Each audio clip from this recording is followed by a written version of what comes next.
Hi, hello. We are here at DevNexus, and I'm super happy to be with Cecelia Martinez, and she is from Ionic. But tell me more about yourself. Yeah, so I'm a developer advocate for Appflow, which is the mobile CI/CD solution that's built by Ionic. So it's to help developers actually deploy their mobile applications to Android, iOS, and also for mobile web. We were actually talking before this, recording the interview, and I was asking you about the challenges. What are the challenges that you have seen in deploying mobile applications? Yeah, so I come from a web development background, and that is the kind of how I learned and how I got into software engineering. And then when I started learning cross-platform development with tools like React Native and also tools like Ionic, I realized just how complex mobile deployments are, because you're dealing with very specific platform requirements, right? When you deploy a web app, you have a lot of control, and you're deploying to a browser and your own server, and you decide when that reaches your users, you decide what configurations that you use, you decide what dependencies that you use to build your project. When you're building for iOS and you're building for Android, you're following somebody else's rules. And that includes getting into app stores, going through that approval process, and using very specific configurations to deploy your application. So it's a whole different level of complexity. I'm used to dealing with, cross-browser support was maybe the most difficult thing I had to deal with before. Not anymore. And now it's, so cross-platform specifically has really opened my eyes to how many things that mobile developers have to go through to get their apps to users. So we're really hoping to make that easier for people. No, yeah. I mean, as you said, it's discovering what are the requirements, how to actually make it that level of abstraction to make developers more aware of the requirements and also be able to get all the information that they need to actually fulfill those requirements and make it as fast as possible, as repeatable as possible. So I'm actually really, really happy that you're working in this domain, because obviously continuous delivery and continuous integration is something that we hold really dear into our hearts. Yeah, and it's also interesting because when you think about the knowledge requirements, you have actually developing the application, then you also have the DevOps aspect. And some developers, they want to get really ingrained into what that CI/CD process looks like. They want to have that DevOps culture where anyone can deploy at any time their own changes.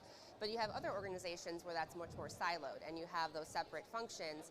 And so really, I think what we all strive for as a best practice is being able to do the job that you want to do, and not necessarily, if you don't want to have to know all the intricacies of it, then you don't have to, but if you do want to get into that, having the tools and resources that you can to be able to deploy at any time. For me, this entire narrative of the continuous development, continuous deployment, for a developer's perspective, it's a little bit more demanding, because we now need to know more tools. We now to have into consideration things that we didn't think in the past, but also allows us to see the entire path. Now we have this view that allows or brings feedback into our developer world of things that the user is doing, or even the operations, like where are we deploying, how are we deploying, who are our users, what are our users doing or using. So requires more effort. Yes. It's a longer process. Well, not longer in terms, because that's exactly what we're trying not to do, longer process or more complex process. But it brings more information into our lives.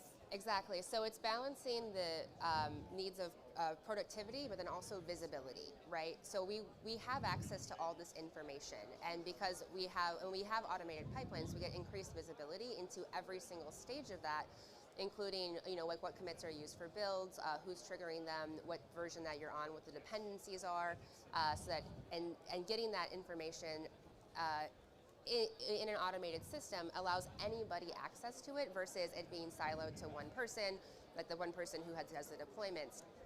And the benefits of that, you're balancing against productivity, right? Because some developers, they just want to be able to build, deploy, get that feedback, and have that really tight cycle to be able to incorporate that back into their work and deploy new features, deploy fixes, and take that feedback. And so I come also from like as I said, web background and working specifically with web testing.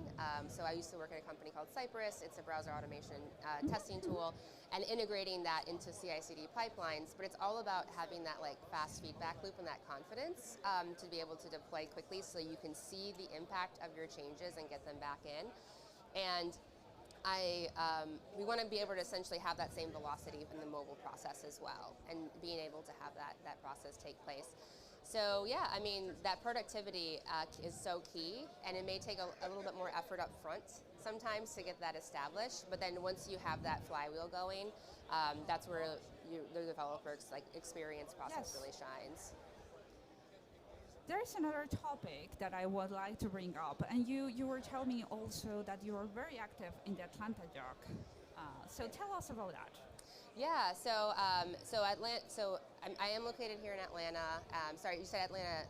I didn't catch the second part that you said there. No. Tell us about what are you doing in Atlanta, because you were mentioning that you are supporting a lot of efforts in the LGBT community. So I want to know, what are those efforts that you're supporting, and if people are interested, how tell us about awesome. that. So I am local to Atlanta, and I'm really passionate about being involved in developer communities. When I was, getting into my career in tech, I was really involved with Women Who Code and organizations that helped me feel supported and welcome and gave me tools and resources so that I could thrive in tech. And so we did start an Atlanta chapter of Out in Tech, which supports the LGBTQI+ community in tech. And essentially we aim to unite the LGBTQ+ tech community. We have events where people can network. We can find out about companies that are supportive of that community with things like inclusive healthcare and resource groups at their companies. And yeah, it's been really exciting to be able to partner with Out in Tech, which is a global 501c3 nonprofit organization. They have chapters all over the world, and also have a Mentor You organization that mentors young adults going through college and getting into tech, as well as also building applications that help support people in areas of the world where they can face threats to their life, and also like criminal issues for being LGBTQI+. And so it's a really great organization. I've been super proud to represent the Atlanta chapter, and we'd like to partner with companies that kind of walk the walk when it comes to being a supportive employer. Yeah. So where they can contact, what is the web page? What's the next step? So outintech.com, and then we have an Atlanta chapter. You can also reach out to us at atlanta@outintech.com if you're interested in partnering with us and sponsoring or co-hosting an event. Or we're also always looking for companies, like I said, that are inclusive and hiring that we can share with our membership. Perfect. Yeah. I love those kind of efforts, because they actually do the difference. Yes. Like, click here, there is a job for you, there is a community that is welcoming you, and there are the next steps. Yeah, as we talk about, with underrepresented communities in tech, right? There's a tendency for people who are from underrepresented communities to be like over-mentored but under-sponsored, or we have hiring initiatives where it's like, yes, we want to get these people in the company, but then there's not the infrastructure and the support to actually help them thrive once they get there, right? And so that's something where we really try to work with companies and hold them accountable to say, if we do refer you, and if you do hire people from our community, are they going to be successful? Are you going to give them the support? There's a career path, exactly, for growing. I love it.